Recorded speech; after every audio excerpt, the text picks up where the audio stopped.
আল্লাহ যদি মালাকুল মউতকে বলেন, মালাকুল মউত সারা পৃথিবীতে যত মানুষ আছে এক মুহূর্তে মারতে হবে, সবার মাথার পাশে বসে মারতে পারবেন, তার নাম মালাকুল মউত, তার নাম আল্লাহর ক্ষমতা। আল্লাহ কি মানুষকে দিয়ে কাজ নাই না ফেরেশতাকে দিয়ে কাজ নেই? ফেরেশতা দিয়ে, ফেরেশতা খায় না, ওর পেশাব নাই, ওর পায়খানা নাই, ওর ক্লান্তি নাই, তার কর্ম আপনার মতো নয়, কোনোদিন ও আদেশ অমান্য করে না, তার নাম ফেরেশতা।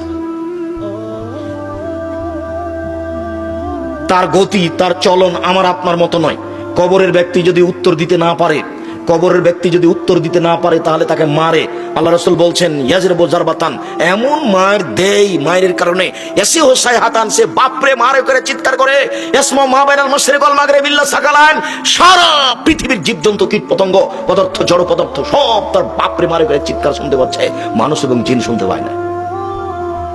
এখানে চিৎকার করছে এই কবরে মায়ের কারণে, 50,000 কোটি কিলোমিটার দূরে যে পশু প্রাণী আছে সে শুনতে পাচ্ছে তার চিৎকার।